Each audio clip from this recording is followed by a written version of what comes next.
বিসমিল্লাহির রহমানির রহিম।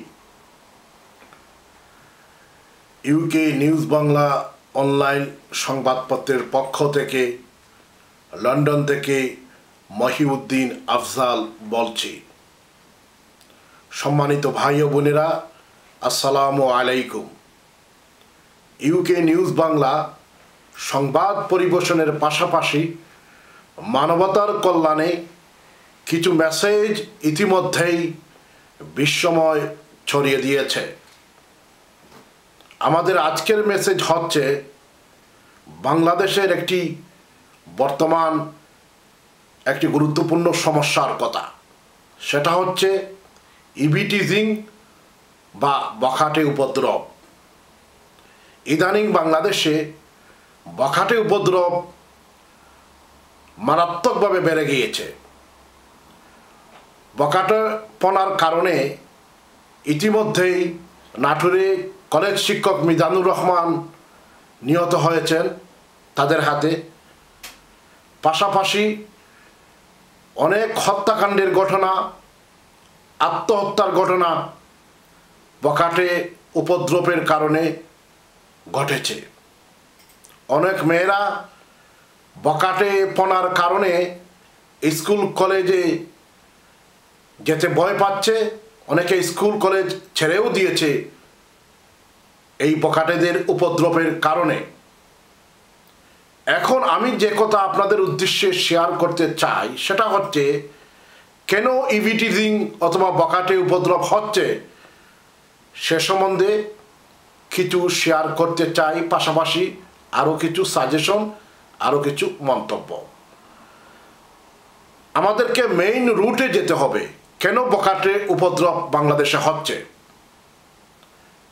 আমার ক্ষুদ্র গবেষণার ভিত্তিতে আমি যদি বলতে চাই তাহলে বখাটে উপদ্রব হচ্ছে এর বিশেষ কারণ হলো, অন্যতম কারণ সেটা হচ্ছে সমাজ থেকে লজ্জা উঠে গিয়েছে।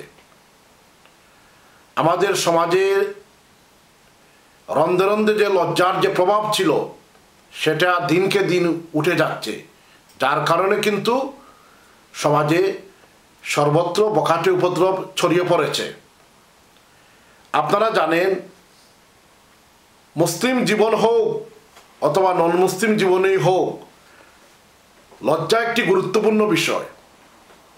ধর্মের দৃষ্টিকোণ থেকে যদি আমি বলতে চাই সেটা হচ্ছে ইমরান ইবনে হুসাইন রাদিয়াল্লাহু তাআলা আনহু থেকে বর্ণনা করা হয়েছে, আমাদের প্রিয় নবী সাল্লাল্লাহু আলাইহি সাল্লাম বলেছেন, লজ্জাশীলতা কল্যাণই বয়ে আনে। ইবনে ওমর হতে বর্ণিত, তিনি বলেন, প্রিয় রসুল বলেন, লজ্জাশীলতা ও ঈমান একসাথে থাকে, যার একটি তুলে নেওয়া হলে অপরটি আস্তে আস্তে চলে যায়। অন্য হাদিসে এসেছে, লজ্জা হলো ঈমানের একটি শাখা, যার মধ্যে লজ্জা লোপ পায় সে যা ইচ্ছা তাই করতে পারে। অতএব এই লজ্জা উঠে যাওয়ার কারণে সমাজে বখাটে উপদ্রব মারাত্মকভাবে বেড়ে গিয়েছে। অতএব সম্মানিত ভাই ও বোনেরা, কেন লজ্জা উঠে গেল সে সম্বন্ধে আমাদেরকে গভীরভাবে চিন্তা গবেষণা করার আজ প্রয়োজন হয়ে দেখা দিয়েছে। আমার ক্ষুদ্র দৃষ্টিতে লজ্জা কেন আমাদের সমাজ থেকে উঠে গেল, কেন বখাটে উপদ্রব বাংলাদেশে বেড়ে যাচ্ছে, তার প্রধান কয়েকটি কারণের মধ্যে হচ্ছে স্যাটেলাইট মিডিয়ার প্রভাব, ইন্টারনেট মিডিয়ার প্রভাব, মেয়েদের অশালীন পোশাকে চলাফেরা, বিবাহপূর্ব প্রেম নিবেদন। অর্থাৎ স্যাটেলাইটের মাধ্যমে আমরা কি করছি, অবাধে স্যাটেলাইট পার্শ্ববর্তী একটা দেশ থেকে আসছে, যার কারণে বিভিন্ন চ্যানেলের মাধ্যমে যে জিনিস বিবাহের পরে সংগঠিত হওয়ার কথা, সেই বেডরুমের অনেক গোপনীয় বিষয় আশয় আছে, যা কিন্তু আমরা নাটকের মাধ্যমে, সিনেমার মাধ্যমে এসব জিনিস কিন্তু বিভিন্ন স্যাটেলাইটে প্রদর্শিত হচ্ছে, যার প্রভাবে আমাদের যুব সমাজ তাদের চরিত্র লোপ পাচ্ছে এবং সেখান থেকে তারা কিন্তু প্রভাবিত হয়ে রাস্তায় মেয়েরা বের হলে তারা বিভিন্ন ধরনের আজে বাজে আচরণ করে। সেটা কিন্তু অন্যতম কারণ হচ্ছে সেই মিডিয়াতে ওইসব সিনেমা নাটক এসব স্টোরি দেখে তারা কিন্তু প্রভাবিত হয়। আরেকটা হচ্ছে ইন্টারনেটের মাধ্যমে। ইন্টারনেট কিন্তু আমাদের দেশে যেসব ইন্টারনেট ক্যাফে সব আছে, সেখানে কিন্তু আমরা ইন্টারনেটকে বয়সের যে একটা বিষয় আছে, সেখানে কিন্তু আমরা ইন্টারনেটে যারা অ্যাক্সেস করে, যারা প্রবেশ করে, তাদেরকে আমরা বয়স অনুযায়ী তাদেরকে সার্ভারে আমরা বা তাদের যে ওয়েবসাইটে যায় সে অনুযায়ী কিন্তু আমরা নিয়ন্ত্রণ করি না। যার কারণে যে কোনো বয়সের ছেলেমেয়েরা কিন্তু তাদের বয়সের জন্য যেটা প্রযোজ্য নয় সেই ওয়েবসাইটেও তারা যেতে পারে। যার কারণে সেখান থেকে চ্যাটিং, বিভিন্ন ধরনের এই যে অবৈধ কার্যকলাপ সংক্রান্ত যেসব মিডিয়া, ইন্টারনেটে যেসব ওয়েবসাইট আছে, এসবে তারা প্রভাবিত হয়ে তারা কিন্তু বখাটে উপদ্রব করছে। অতএব ইন্টারনেট মিডিয়া অন্যতম কারণ।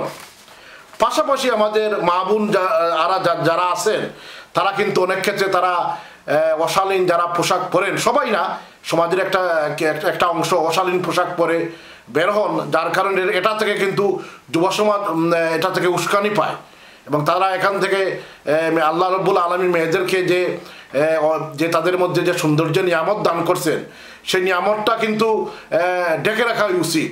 তো সেখানে তারা অশালীন পোশাক পরার কারণে তাদের সৌন্দর্যটা কিন্তু প্রকাশিত হয়ে যায়, যার কারণে কিন্তু যুব সমাজ সেখান থেকে উত্তেজিত বা সেখান থেকে উস্কানি পেয়ে এই ধরনের কার্যকলাপ করছে। অতএব আমাদের মা বোন যারা আছেন তারা অত্যন্ত অনুরোধ হলো তারা যেন শালীন পোশাকে বের হন। আপনি চাকরিতে যান, কলেজে যান, বিশ্ববিদ্যালয়ে যান, বাজার করতে যান, আপনারা যেন শালীন পোশাকে চলাফেরা করেন, তাহলে কিন্তু অনেকাংশেই বখাটে উপদ্রব বা আপনাদেরকেও কেউ উত্ত্যক্ত করবে না। আর আসলে দেখা যাচ্ছে যে সমাজে যেসব মেয়েরা হিজাব বা বুরকা পরে, সেই সব মেয়েদের প্রতি কিন্তু এইসব বাজেট লোকেরা কিন্তু এই ধরনের উপদ্রব সাধারণত কমই করে থাকে।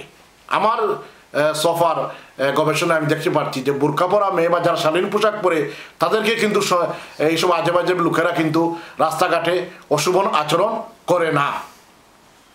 এখন এটার থেকে বাঁচার পথ কি? আমাদের বাঁচার পথ হচ্ছে যে আমরা রাষ্ট্রীয়ভাবে যেসব স্যাটেলাইট চ্যানেলে আমাদের যুব সমাজের চরিত্র ধ্বংস করছে তাদেরকে আমরা নিয়ন্ত্রণ করতে হবে। যেভাবে আগে বিটিভিতে আমরা যারা ছোটো ছিলাম দেখতাম যে বিদেশি অনুষ্ঠান যখন দেখানো হতো, যেসব অনুষ্ঠানে আমাদের দেশের কালচার, সমাজের সংস্কৃতির সাথে সাংঘর্ষিক বা আমাদের দেশের এই যে পারিপার্শ্বিক অবস্থার উপর সাংঘর্ষিক এই ধরনের সিনারি, এই ধরনের নাটক, এই ধরনের টিভি সিরিয়াল কিন্তু প্রদর্শন করা হতো না। যদিও করা হতো কিন্তু ওইসব সিনারি, ওইসব অংশ সেন্সর করে বা কেটে প্রচার করা হতো আমরা যখন ছোটো ছিলাম বিটিভিতে। সেই পন্থা অবলম্বন করে আমাদেরকে যেসব স্যাটেলাইটের যেসব ছবি যেসব সিরিয়াল প্রদর্শন করা হয় তাদের সাথে আমাদের একটা কন্ট্যাক্ট করতে হবে রাষ্ট্রীয়ভাবে, যে তোমাদের এইসব চ্যানেলে আমাদের এইসব জিনিস, আপনারা অশ্লীল জিনিস প্রচার করতে পারবে না, যদি করো তাহলে আমাদের দেশে তোমাদের চ্যানেল আমরা বন্ধ করে দেব। এই ধরনের সরকারের পক্ষ থেকে ব্যবস্থা আমরা করতে পারি। পাশাপাশি যারা পিতামাতা আছেন তাদের পরিবারে ইন্টারনেট এবং মিডিয়া তারা নিয়ন্ত্রণ করতে পারেন। পাশাপাশি আমরা অনেকেই ধর্মীয় জীবন যুব সমাজকে অনুসরণ করার জন্য আমরা আহ্বান জানাতে পারি। পাশাপাশি প্রত্যেকটি মসজিদের ইমামদেরকে বলা উচিত বখাটে উপদ্রবের কুফলের ব্যাপারে খুতবা দেওয়ার জন্য, যাতে বখাটের কারণে কি সমাজে কি ক্ষতি হচ্ছে সে তার প্রতিকার, তার প্রভাব এইসবের আলোকে প্রত্যেক মসজিদের ইমামে খুতবা দেওয়া উচিত। পাশাপাশি যুব সমাজকে ভালো কাজে ব্যস্ত রাখা উচিত।